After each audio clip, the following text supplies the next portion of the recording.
In late summer of 1972, a freelance writer by the name of Alex Ben Block made a long-distance call to Hong Kong. The man he called was Bruce Lee, a 31-year-old superstar in the Eastern world who was virtually unknown in the West. Block's intention was to interview Lee as part of a feature on the martial arts to be used in Esquire magazine. Lee took the call on the set of his third feature film called Way of the Dragon, the working title at the time being Enter the Dragon. This is a very significant interview, in addition to being the last known surviving interview ever to be granted by Bruce Lee. Bruce Lee. Yes, or this is Alex Block. Now listen, I have some difficulties listening. Can you speak a little bit louder? Yes, I will. Can you hear me now? Great. Okay, fine. I want to ask you a little biography first. You were born in San Francisco, I understand. Right. 1940, November 27th, Sagittarius. Ah. A diplomat. And you moved to Hong Kong shortly after? Yes, when I was 3 months old. 3 months old, you moved to Hong Kong? Yes. And you were educated in Hong Kong? Partly, when I was, up to around 18 years old, I moved back to the States, and I was attending the University of Washington, D.C.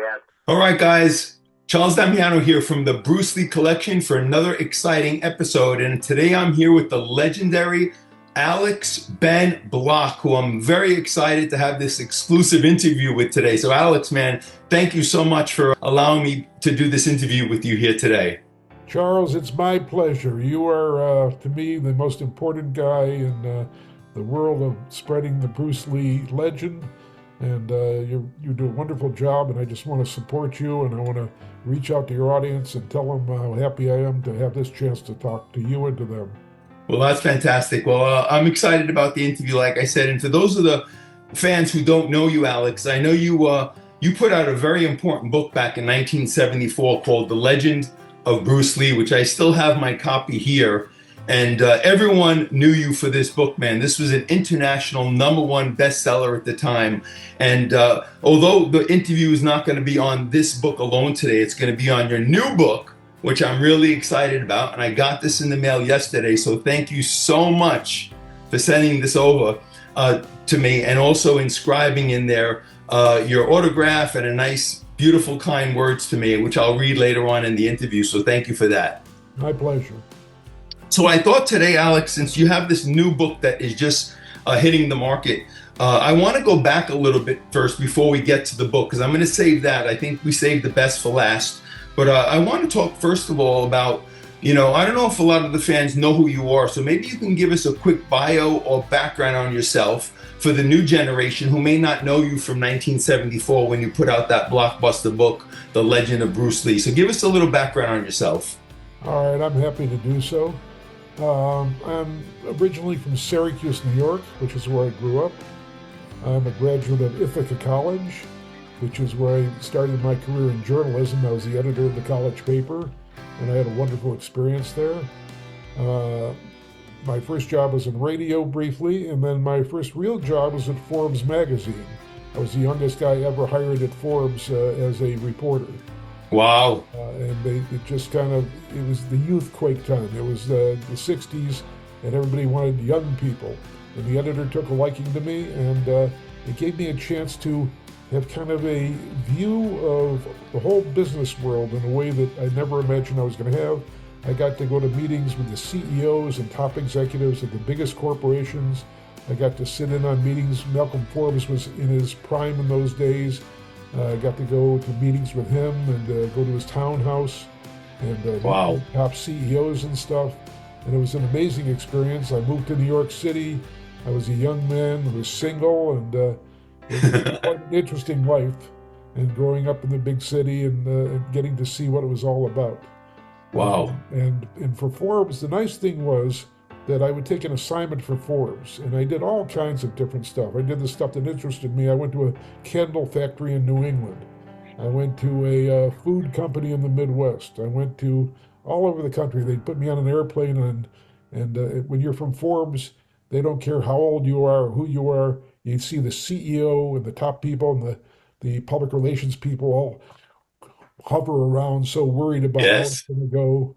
And then I got to ask any questions I wanted. And the reality was, I asked half the questions for Forbes, and then I asked half the questions for me.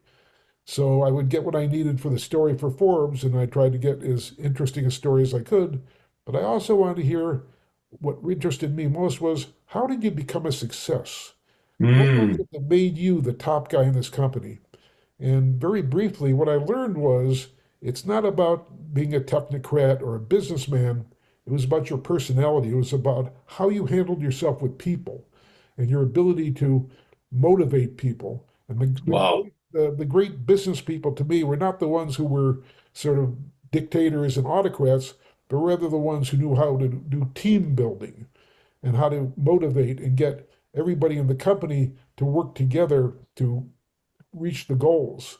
And it was quite a fascinating experience. And in some stories I picked, like I went to Nashville to see, the country music scene. And in those days, it was still very young and booming in a way. Yeah. And I went all over the place, and I went to Wow. all the different places, and it was quite an experience. Wow. But You have a very extensive background, man.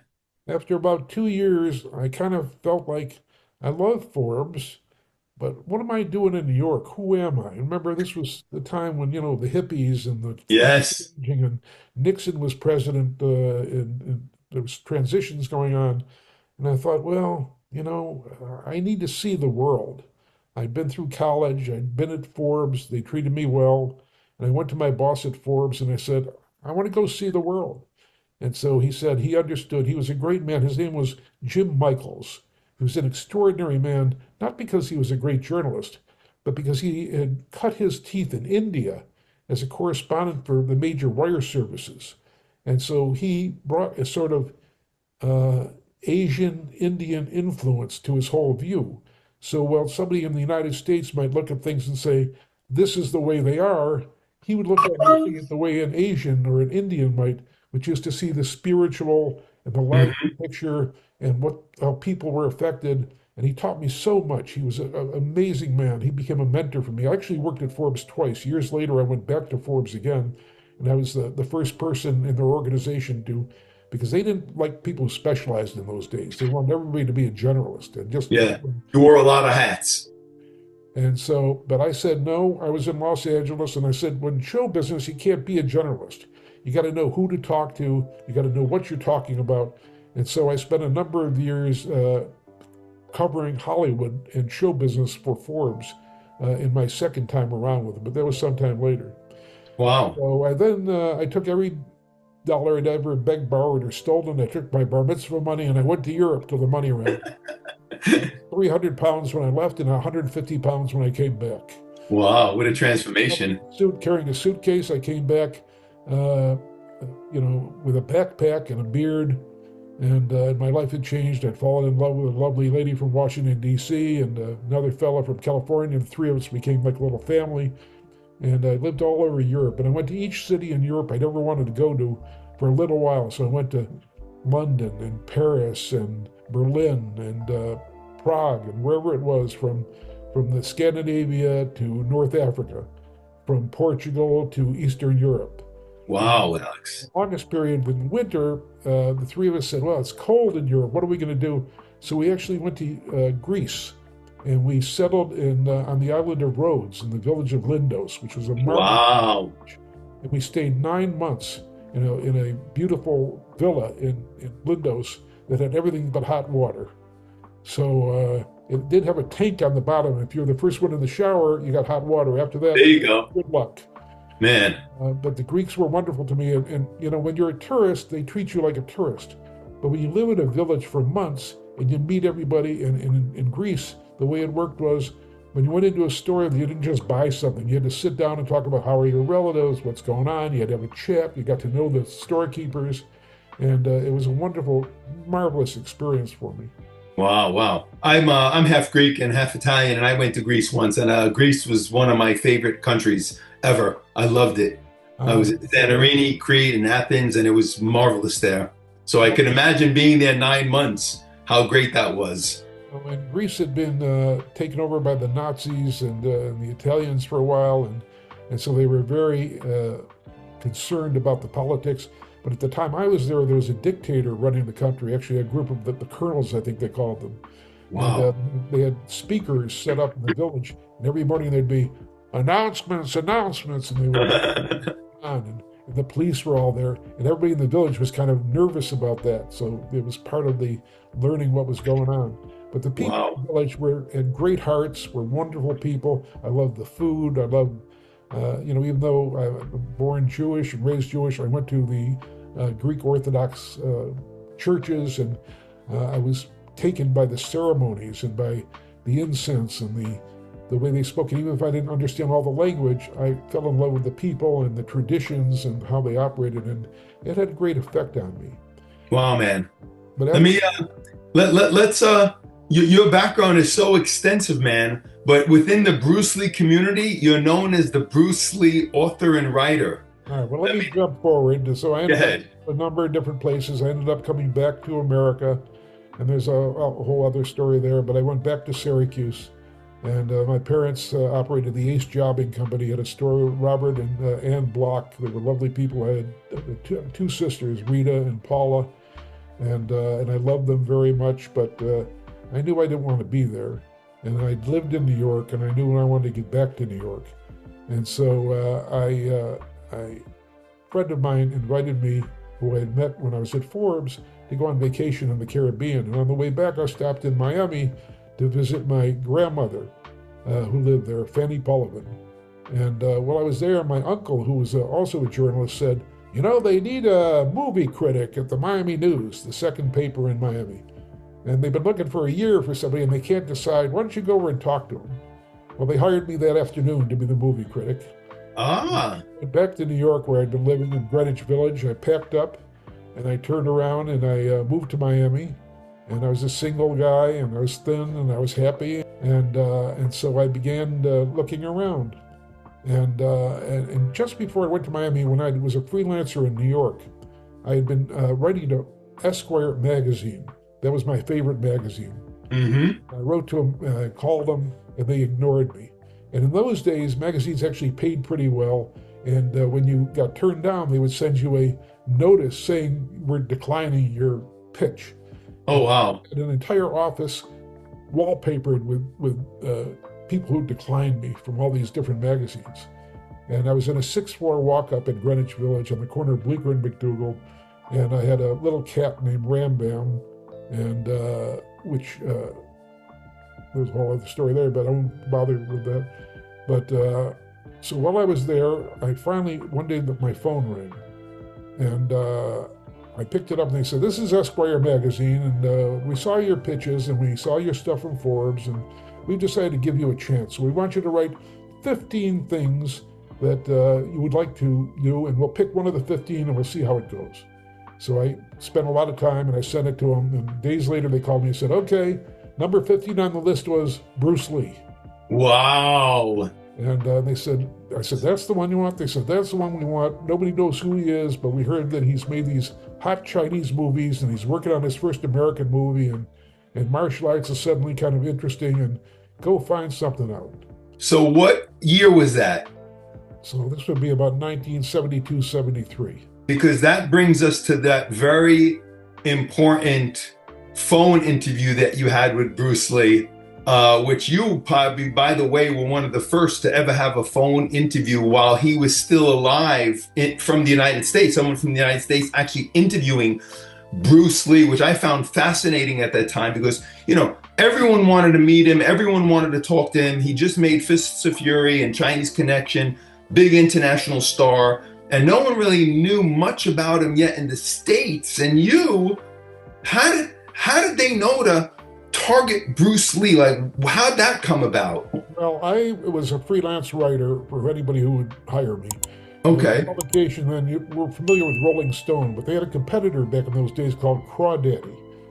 And Crawdaddy was another rock magazine, and the editor of Crawdaddy was a woman named, I think her name was Rhiannon Rubenstein, and she would sit in her little short shorts in a lotus position on top of her desk, and she would give her directions. So I went in one day and she said, my art director has these martial arts graphics. He's a martial artist. And I want to do something with him. So go find me a story that I can write about martial arts. And I thought she was saying marital arts. I Oh didn't my God. I said, oh, okay, anything you want, I'll find it. So I walked out of her office and I walked a few blocks away to the New York Public Library and I looked up martial arts and I thought, oh my God, this is not marital arts, this is martial arts. And I See that? started, The name wasn't even that popular back in the early 70s. at that point, I didn't even know who he was. Yeah. So I did my research, and in the course of the research, I came across, well, this guy named Bruce Lee, and he's done these two low-budget Chinese movies. Mm-hmm. He's known in America for having done the TV series Green Hornet. Yep. Publicly, that was the only thing he was really known for, but Yes. that didn't work out, and he tried to succeed in Hollywood, and that didn't work out. He went back to Hong Kong to visit his family, and he met a producer who said, well, we're doing these low-budget movies. Let's try that. Because Green Hornet had become this huge mega hit in Hong Kong as a TV show. Yes. Everybody was watching it. So they all wanted a Bruce Lee something. And so they had him do, well, it came on, it has various names, but the Chinese Connection and the Big Boss. Mm-hmm. And so I said, that's the guy. I'm going to go after Bruce Lee. And so Now, how did you actually get his number to give him a call while he was making Way of the Dragon? Where was he at the time? In Rome? Well, Way of the Dragon was made in Rome, but he, at the time I spoke to him, was already in post-production on Way of the Dragon and was involved in some aspects of the production of what became Enter the Dragon. Okay. And so So he left Rome now, and you got in touch with him when he was right. So he was in Hong Kong. I right. didn't know where he was. I didn't know how to reach him. So I looked it up and I found out that Warner Brothers was the backer of Enter the Dragon, Mm-hmm. called Warner Brothers. And having Wow. been in Hollywood, having done some work for Forbes, I knew some people in the public relations department at Warner Brothers. And I said, how do I reach Bruce Lee? And they said, well, we'll help you. We'll try to do this. And so they helped set it up and they set up that phone call. But by then I had become the editor of the Fire Island News that summer. And so I was in Ocean Beach, New York, a little tiny office on Ocean Beach on a telephone. And so that's when they set it up. And so the call had to be done from my office in Ocean Beach. And I had a terrible sound on it. We had sound problems. But Yeah. he came on and he spoke, he was very smart. That was very clear immediately, very confident. But he spoke fast and he said, well, I'm on a break from post production. I don't have much time. I can only give you a few minutes. And I said, okay, and I talked as fast as I could. And Now, Enter the Dragon is your new film, and you're producing this yourself. Chuck Norris, you know Chuck Norris? I know the name. Well, he is also in it. Uh-huh. We shot the location in Rome. What is the plot of Enter the Dragon? Well, it's really a simple plot of a country boy, going to a place where he cannot speak the language, but somehow he came out on top. Because he honestly and simply expressed himself by beating the hell out of him. And listen, say, I gotta go now because my lunch break is over. And we have to start shooting. My producer just say that I don't even have time to eat my lunch now. Answer me just a couple quick more. Will your films be dubbed into English? Well, let me say this, that Warner Brother might be co-producing a film with us, and I am planning to do some films strictly in English. And I really have a feeling that it's just a matter of time that it will reach the States. I see. The Italian flicks, like Clint Eastwood type of a thing. And what did you have a recorder on the phone at the time that you were recording it from? Yeah, I had one of those little things that like a suction cup that you put on the side of the phone. Wow. And I plugged it into a little portable tape recorder. Man. And so we spoke, and I asked as many questions as I could think of to ask. And it's no secret what the interview was. You listened to it. I think you own a recording of it. And Yes. it's on YouTube for anybody else who wants to listen to it. It's one of the best phone recordings out there on Bruce Lee, and the questions you asked him were so inquisitive, and you really covered a lot. Even when he tried getting you off the phone early, you were so persistent to just ask. You said, "Let me ask you just a couple more questions. Can you give me a few minutes?" And you kept extending the conversation. Well, I was desperate to get enough material to write this article. I wanted to, I was so excited about writing for Esquire. I thought, oh, I got to have. Now, I still have that magazine, by the way. There it is. Came out in August of 1973. So the interview was going to be published then in Esquire, right? Right. So I wrote the piece for Esquire. They didn't like the first version. I wrote multiple versions. And then the magazine came out 1 week before Bruce Lee died. And the striking thing is, if you look at the magazine, the color of the cover is white, which is the Chinese color of death. Wow. And if you look at my article, at the end of the article, and this is personal to me, it may not interest anybody else, but I'll tell you anyway, there's a little cartoon of a mother cat throwing a kitten into a litter basket. And at the time, my cat, you may think I'm crazy, but my cat Ram Bam gave birth on top of me in my bed in Miami Beach, Florida, pretty much at the moment that Bruce Lee died. Oh my goodness. Down, and I thought, wow, there's something going on. And at the time I was very into the I Ching and a lot of very spiritual stuff and mystic stuff. And so I was full of, oh, this must mean something. And so there was 3 kittens in the litter that was born from that day, and of them, 2 of them died. So if you look, there's 2 cats in the litter being thrown into a wastebasket, and 2 of them died. So to me, this was all somehow a spiritual thing. It was all tied. Oh my goodness, yeah. It was a sign. And then, so then I called up Gloria Safier as my agent. She was a lovely lady, and I was friends with a woman who was a columnist in New York, and they said, well, Bruce Lee just died. You know about him. You got this piece at Esquire. You should write a book about it. Gloria Safier sold the rights to the book to Dell Publishing within 1 day. Wow. And now in these days we have what they call instant paperbacks. Okay. Something happens, a president gets shot, whatever it is, there's an instant paperback within a week you can buy. In those days, that wasn't how it was. Books were made, took weeks, months. They had to have galleys. They had to lawyer it. They had to do through all this stuff. And Dell said, no, we're going to try something new. We're going to do an instant paperback. Wow. We're going to use Bruce Lee as our test. And so that's how this came about. The Legend of Bruce Lee was considered an instant paperback. The first of note, and the first big selling instant paperback. Yes. So I was going to ask you how this came about. So it was suggested to you from where you were working that we need. So you heard. How did you hear about Bruce Lee passing? When did you hear that? Like everyone else, did you read about it in the paper? I had been working. I had gotten a job in Miami, as I said, as a movie critic, and I was about to start. And I took a leave to go and do the research. I traveled to Hong Kong, California, and other places to do research. But the people at the newspaper said to me, "Well, if you're not back by Christmas to do the Christmas movies, you're fired." So I had a very short couple of months to get this done and get back to Miami, and I was under tremendous pressure. And I actually wrote the book.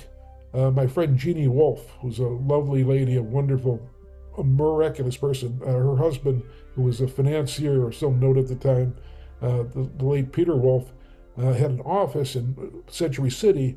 And so I was in California doing research, and I met some people like Sterling Silliphant, who was an amazing producer and influential in Bruce Lee's life. Oh, very influential. And some other people. Fred Weintraub was very important to me in that period, and he was very helpful in setting me up with various people. I went to Warner Brothers and to some other studios, and I was actually able to watch episodes of The Green Hornet and some other stuff that he'd done. He'd done Longstreet and some other things, and they screened them for me. Now, this was before the video cassette as we know it. Yeah. Like they would send over a cassette. Nobody had a VCR. Nobody knew what a VCR was. So I actually had to arrange with them, and they were kind enough to put me into a room, and I'd sit in a room of 1,000 seats. It was just me, and they would screen these things for me. and I was sitting there taking notes like crazy. Oh my God. And so I got what I could get as fast as I could get it. And then Peter said to me, well, I have an office with a secretary. I'm not going to be there during that period. Why don't you go use my office? And so I actually wrote the book in Peter Wolf's office in a matter of a few weeks, the first draft of the book. I was going to say how long it took you. It's only a few weeks. Well, later I went back and did some revisions and stuff, but the Dell Right. people were in a hurry too. So, and at that time, like there's some chapters at the end of the book that I wish I hadn't written, where I talked about something that sounded more like a magazine than a book. And I wish I had done even more stuff, but I did what I could do in that brief period of time. So I raced back to Miami, and while I was continuing to work on the book, I also was going to movies one after another and writing reviews and columns. Wow, you were a busy person. I was the entertainment editor, the movie critic, and at times the theater critic, the TV critic, whatever they needed. The Miami Herald was the big paper with all these people, but there was me. I was the entertainment editor and columnist for this little paper. And so I sent it in. They liked it, obviously. They sent me galleys. We did a quick thing, and they turned it around very rapidly. And it was on April 1st, 1974 that the book came out. Yes, that's when it came out, 74. And so April 1st became kind of a day that I always remembered. I always try to do stuff, launch stuff around April 1st.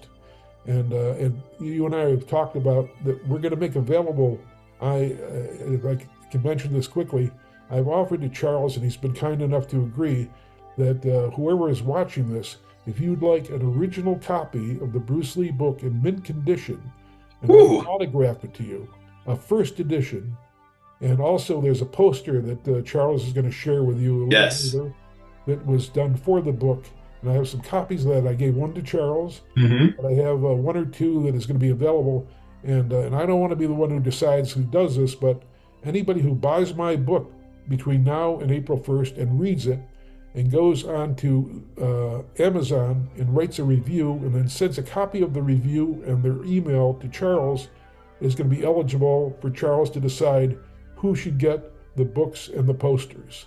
Wow, Alex. At least 4 winners. So I want to make it very personal because the fans of Bruce Lee are very personal. Yes. I love the people who support Bruce Lee. It's been great for me, how wonderful and how excited they get and how meaningful it's been. And at the time, I heard from so many people, and it was amazing to me, like every Asian student at a college in the United States seemed to have a copy of that book. And it meant something to them because there was very little written about Asians at that time and Chinese. Exactly. It really was positive. And remember, in those days, and Bruce Lee used to talk about this, that there was they called the Chinese the sick people of Asia. The Japanese were so powerful. The Chinese hated the Japanese because they had occupied their country and treated them very, very badly during the war. Yes. And they never forgave them for that. And Bruce Lee and his family were, for 4 years, under the thumb of the Japanese. They never forgot it. But Bruce's father was quite an amazing man himself, Li Hoi Chui, who was there's some background on him. Well, he came out of a poor poverty background and loved the Chinese opera, which sounds like American opera, but it's not. It's all of the characters wear costumes, and all of the female roles were played by men. And Li Hoi Chui was one of them. Yes. And he sang and so forth, and he became not a big guy, but he was like an assistant in the back.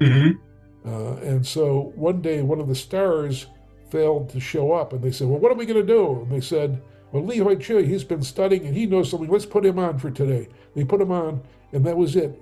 He never left. And he became a big, big star of the Chinese opera. And so Bruce grew up in a world where his father was a star of show business. Yes. In Hong Kong.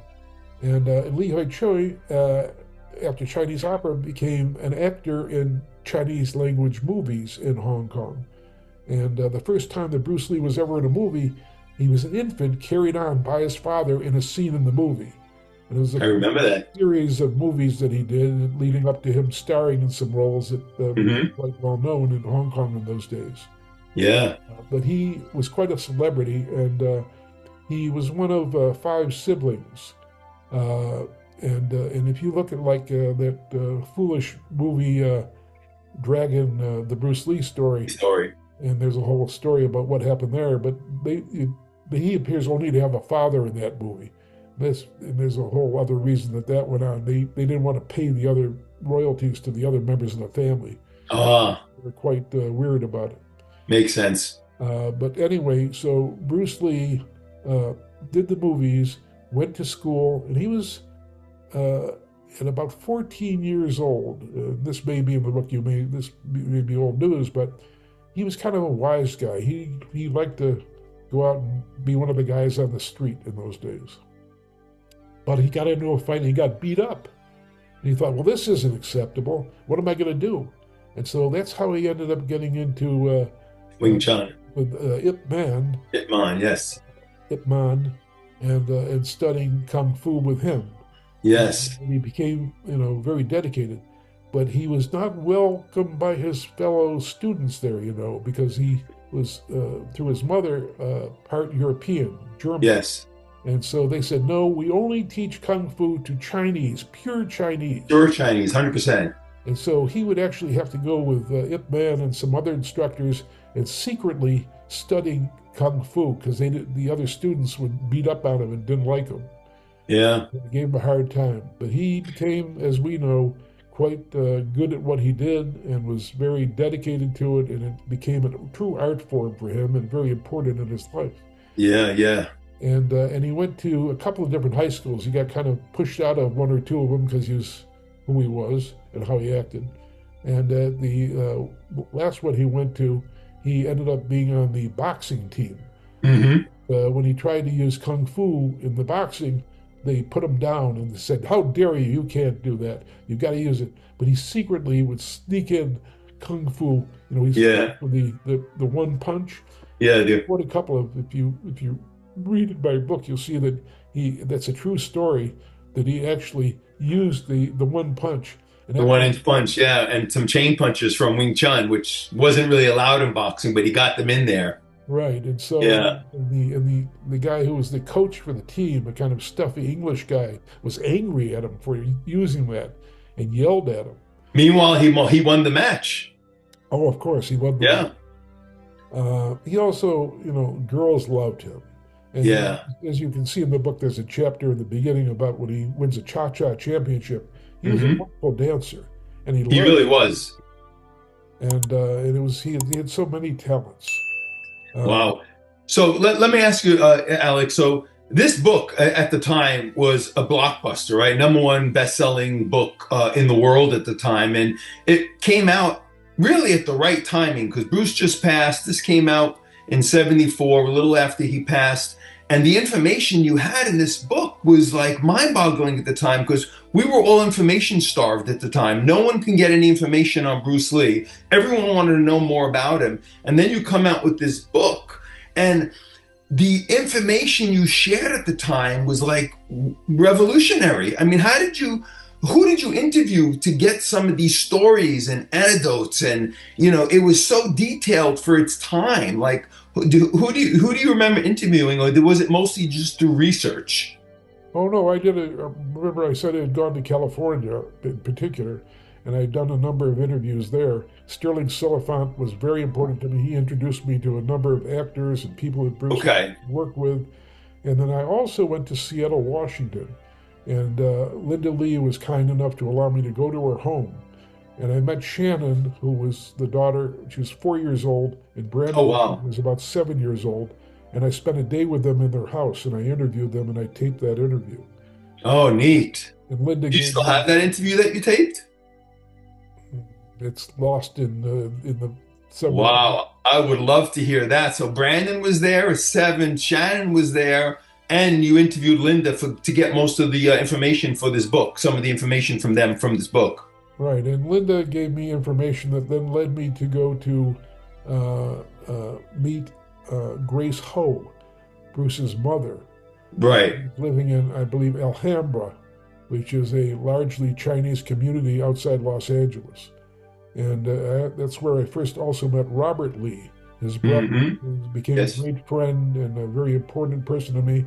And so Grace and Robert were very kind to talk to me and to give me a lot of information and background about their views on Bruce and what the family was like. And for various reasons, a lot of people don't understand that he had a very close family. It was a very tightly knit family. And he loved his brothers and sisters, and they loved him, and they were very important in his life. Later, when he married Linda, she kind of took over. And most of the stories she told and most of the ways she spun it from then was his life started when he married her. But really, Wow. the 3/4 of his life or more had been with his birth family. Yes. They were wonderful, warm, delicious people. And his mother especially was so kind to me. She made me lunch and dinner, and his Grace. Robert took me to some wonderful restaurants in Monterey Park where I learned to love dim sum. And he and I were good friends. And we Wow. were in touch even after the book came out for years after. Then I also met his sister Phoebe Lee, who was a grand lady who now lives in San Francisco and was the oldest of the sisters. And she really was very, very important. And she's been very dedicated to Bruce Lee when he was alive, and she's remained dedicated to him throughout her life. And Yes. I visited her in her apartment in San Francisco, and her apartment is kind of a museum to Bruce Lee. And she showed me family pictures and stuff about him and posters and other things. And Wow. she was so generous with me. She's such a great lady. And she and I still keep in touch to this day. Oh, that's fantastic. She calls me every week or two and we chat. She always says to me, well, when are you going to come up and we go to a Chinese restaurant for lunch again? Up there as soon as I can again. Oh, that's fantastic. Yeah, so you became close with Phoebe Lee, Robert Lee, a lot of the Lee family at that time. Well, the other Lee, Peter Lee. Peter Lee. Very different guy. He wasn't a martial artist. He was kind of a scientist and a very academic guy. He passed away a few years ago. And there was another sister who got married, and she had a whole separate life. But it was Phoebe and Robert who I became very close with, and did remain in touch for many years. There's at the end of that, things kind of changed. Right. Because Robert was a very ambitious guy. He had been a pop singer in Hong Kong. He became famous in Hong Kong. He couldn't walk down the street without girls wanting to rip his clothes off. He had some experiences, but at the end of that, his mother said to him, education is very important. You must get educated. We're sending you to America to get educated. And that was the end of his pop career. Yeah. He came to America to go to school, and by then Bruce was living in America with Linda, and he stayed with Linda and Bruce in Los Angeles at their home. Well, he at first came here, and then he eventually went to a college in Northern California and stuff. And then he did what he did, and he had a number of different business activities. He was very interested in all kinds of things. But after Linda's a grand lady in many ways, and I don't ever want to put her down or suggest other than she's a very nice lady, and her whole life was dedicated to her husband when he was alive and after he died. She went through a lot of heartache. You can imagine that, him having died in the apartment of what appears to have been his mistress. Yes. Was not something that she was happy about. And she had the 2 children already by then. And he was a good father, but they were only little kids. And but when after he died, she got involved with a man named Adrian Marshall, who was a lawyer who became very influential. And under his tutelage, she let him take the lead, but they kind of cut the family out of everything. There was no sharing, there was no discussion. She did later on help the mother when she was in a hospital and getting dementia to pay some of her bills. But outside of that, there wasn't a lot of contact. And they took a particular dislike to Robert because he was so ambitious and he always wanted to do stuff and he wanted to start projects. Wow. No, we control Bruce Lee. You don't control Bruce Lee. The estate controls him. And so there was a whole family dynamic that was quite uncomfortable for some members of the birth family. Yeah, you heard a lot about that. I heard about that through the years as well. Yeah. So, but anyway, look, she was very good to me in the early days. She was a lovely lady. She was very helpful to me. Very strong woman, I heard. Strong woman, but a gentle woman. Gentlewoman, yeah. She was Bruce's foundation, as they say. Yeah. But So, she, wow. the important thing was to take care of her two orphan children, basically. Which was a huge responsibility back then, being they didn't really have much money at that time, and now she's left with no husband, and has to raise the two kids, Brandon and Shannon. So, what a challenge to take on at Remember, that time. her mother and father were dead set against Bruce being her husband. They were Mm-hmm. not happy at all about that. Yes. And he had to go there and convince them. And then after that, eventually, within a short time, Bruce being so charming, completely charmed the mother, and they welcomed him into the family. Yes. Also, Sounds like Bruce. it's not a secret to the world. I'll tell you that Linda at that point was already pregnant when she married Bruce with Brandon. Mm. And they didn't tell anybody or want to talk about that. They kept it a secret for years, but that's what really happened. And so Wow. when they knew that, they said, well, I guess you are getting married. And so whatever objections they had were pushed aside. Right. But Linda was a very dedicated wife. She really did wonderful things for Bruce, and I have nothing to say but kind words about how she treated him and Yeah. Yeah. worked in her own way to keep his legacy alive. Yeah, well, that's fantastic background, Alex. And, I'm glad we touched upon your phone interview because that was historic to this day. And also this book, because that's what I think you're most known for. And thank you for mentioning the raffle. And I want the fans and collectors of this channel to stay to the end because I want to give more details on that one last time so they know how they can win. So they'll win a copy of this, the original book, the I have Legend of two Bruce original Lee. books, and Wow. and when they give me their name, I will autograph it to them personally. And you'll have them signed. But everything goes to Charles. Yes. Charles controls the whole thing. You get the entries. You decide who. Okay. I'm not going to decide. Right. Tell me who they are and who gets what. And Okay. so Wow.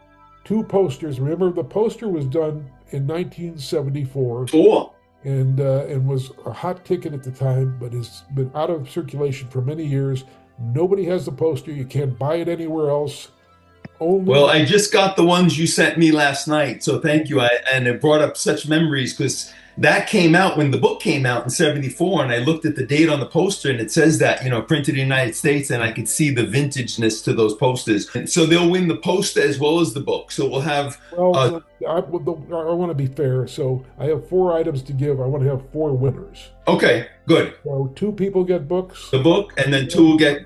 2 people get posters. And Wow. Now, the poster doesn't lend itself to me autographing it, so I'm going to give them a certificate of authenticity that I'll write out.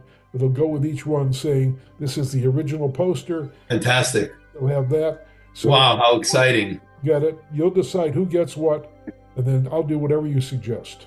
Okay, fantastic. Well, thank you for that, Alex. Now let's get to the real project here, which you spent the last few years on, which is this book here, which I just got my copy last night, and I'd love to hear the story behind this and how you got involved with this. After 50 years of writing The Legend of Bruce Lee, you came out with The Adventures of a Young Kung Fu Legend, who, I know that a few months back, me and you were in conversation, and you reached out to me and said, hey, I'm writing a new book. And I was so excited to finally meet you and hear from you because you've been, someone I wanted to meet and talk to for so many years. And then you reach out to me. I guess you found me through my YouTube channel?